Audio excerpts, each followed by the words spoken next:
కష్టాలను అవకాశాలుగా మార్చుకుంటే విజయం తప్పక దక్కుతుందనే మాటను నిజం చేశారు ఆమె.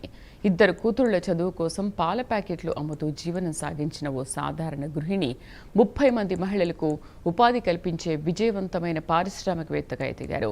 ప్లాస్టిక్ ప్రత్యామ్నాయంగా జూట్ బ్యాగుల తయారీని ఎంచుకుని ఒక్క మిషన్తో ప్రారంభమైన ఆమె ప్రయాణం నేడు 2 యూనిట్లుగా విస్తరించింది. అంబేద్కర్ కోనసీమ జిల్లా మల్కీపురం మండలం కేసనపల్లి గ్రామానికి చెందిన తోట ఉమామహేశ్వరి అందరికీ స్ఫూర్తిగా నిలుస్తున్నారు. మరింత సమాచారం మా ప్రతినిధి సూర్య అందిస్తారు.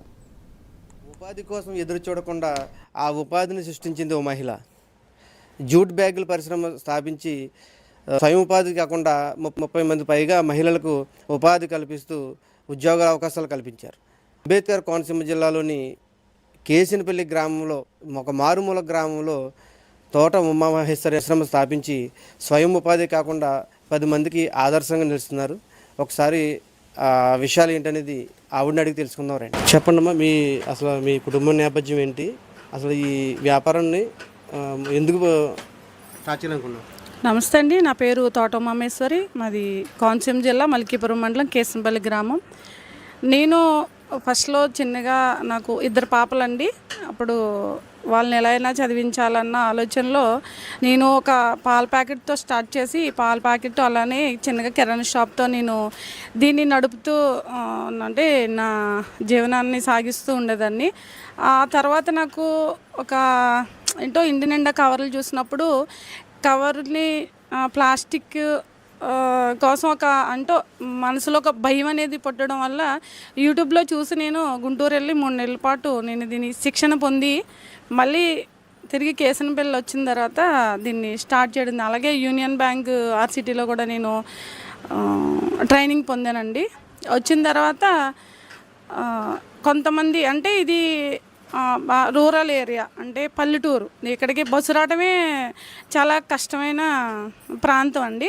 అయినప్పటికీ నేను ఇక్కడ ఇక్కడ ఉన్నటువంటి లేడీస్ అందరికీ కూడా కొంతవరకు మేమందరం కలిపి ఉపాధి కల్పించుకోవాలి, అలాగనే ప్లాస్టిక్ని నిషేధించాలి అంటే అంత పూర్తిగా అయిపోతుందని కాదు, కానీ జస్ట్ ప్రయత్నం అనేది చేయాలి అన్న ఆలోచనలో నేను ఇక్కడికి వచ్చిన తర్వాత నబార్డు డిఆర్డిఏ సపోర్ట్తో 3 విలేజ్ల్లో నేను ఫ్యాకల్టీగా నేను ట్రైనింగ్ ఇవ్వడం జరిగిందండి. స్థాపించి 5 ఇయర్స్ అవుతుందండి, 5-6 ఇయర్స్ అవుతుంది. అయితే వీళ్ళందరికీ నేర్పించిన తర్వాత కొద్ది రోజులు అలా సాగుతున్నప్పుడు పెట్టుబడి అనేది మేము పెట్టగలాక నేను కలెక్టర్ గారిని అలాగే వెంకటపతి రాజా గారిని నేను వాళ్ళకి విషయాన్ని చెప్పడం జరిగింది. చెప్పినప్పుడు మా మహిళలందరినీ మా కష్టాన్ని గుర్తించి కలెక్టర్ గారు మాకు వెంకటపతి రాజా గారు మంచిగా సపోర్ట్ చేసి మమ్మల్ని కొన్ని మిషన్స్ అనేవి కొనిచ్చినప్పుడు మేము పక్క ఊర్లో కూడా అంటే పల్లెటూరు కాబట్టి పరమటపాలెం, గోడపల్లి, కేసనపల్లిలో నేను ట్రైనింగ్ ఇవ్వడం జరిగింది. అక్కడ కూడా కొన్ని అంటే ప్రజెంట్ ఒక బ్రాంచ్ పెట్టుకోవడానికి మాకు కలెక్టర్ గారు వెంకటపతి రాజా గారు సపోర్ట్ చేశారు. ఇలా మేము ముందుకి ఒక అడుగేసి నేను చేసినప్పుడు నాకు ఫస్ట్ నాకు అండగా నిలబడింది డిఆర్డిఏ పీడీ గారు శివశంకర్ గారు. అప్పట్లో ఆయన నన్ను చాలా ఎంకరేజ్ చేశాను. నేను ఒక్క మిషన్తోనే నేను ఒక్కదాన్ని స్టార్ట్ చేశాను.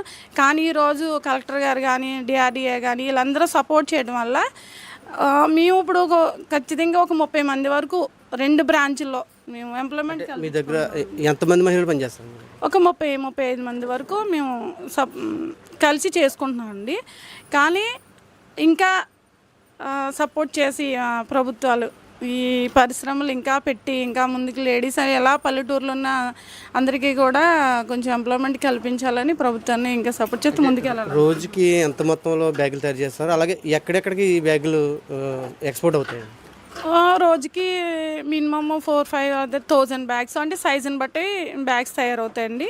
కానీ మేము ఎక్కువ ఇప్పుడు వరకు జిల్లా వరకు ఇచ్చాం, కానీ ఇప్పుడు శ్రీనిధి నుంచి డిఆర్డిఏ సర్పు నుంచి స్టేట్కి వరకు అమరావతి వరకు మేము ఈ బ్యాగులు ఆర్బీఐ అలానే నబార్డు వీళ్ళ అన్నీ పెద్ద పెద్ద సంస్థలు, అలానే టెంపుల్స్ వాడపల్లి, అప్పనపల్లి, అయినవెల్లి, అలానే అంతర్వేది ఇవన్నీ కూడా వాళ్ళందరూ కూడా మాకు మంచిగా సపోర్ట్. అలానే రైతుల నుంచి కూడా అంటే రైతులు విత్తనాలు వేయడానికి కూడా మాకు ఈ రైతుల సపోర్ట్ కూడా కలెక్టర్ గారి నుంచి వచ్చిందండి. ఎలా ఉందమ్మా ప్రస్తుతం ఈ బ్యాగుల పరిశ్రమ? ఎలా ఉంది? లాభదాయకంగా ఉందా ప్రస్తుతం? లాభదాయకంగానే ఉందండి, పర్వాలేదు. ఎందుకంటే అది కష్టపడి కొద్దీ పిండి కొద్దీ రొట్టె అన్నట్టు కష్టపడి కొద్దీ కూడా పర్వాలేదు. అంటే అన్నీ ప్లస్ ఒక లేడీస్కి వర్క్ ఇవ్వచ్చు, అలానే మా కుటుంబాన్ని మేము పోషించుకోవచ్చు, మా పిల్లల్ని అలానే నాలాగానే ఇంత వర్క్ చేసే వాళ్ళందరూ కూడా వాళ్ళ పిల్లల్ని చదివించుకోవడం లేకపోతే ఇంట్లో కొంచెం మొత్తంలో సపోర్ట్ చేయగలుగుతున్నారు. మీ పేరేంటమ్మా? కనకదుర్గ జీ కనకదుర్గ. ఎన్నాళ్ళ నుంచి చేస్తున్నారు ఇక్కడ? 2 years నుంచి చేస్తున్నాం. ఎలా ఉందమ్మా ఇక్కడ పనిచేయడం? ఇక్కడే వర్క్ నేర్చుకుని ఇక్కడే చేస్తున్నామండి. బాగానే ఉంది సార్.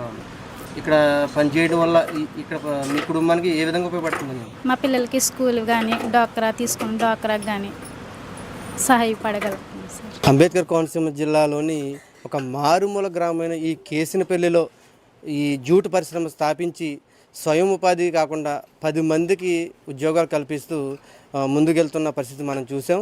అలాగే ప్రభుత్వం సహాయం చేస్తే ఈ పరిశ్రమని మరింత ముందుకు తీసుకెళ్తానని చెప్పేసి ఆవిడ చెప్పడం జరిగింది.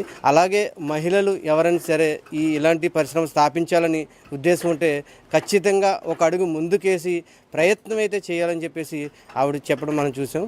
ఇది ఇక్కడ తాజా పరిస్థితి. కెమెరామెన్ మణికంఠతో సూర్య, ప్రైమ్ న్యూస్, అమలాపురం.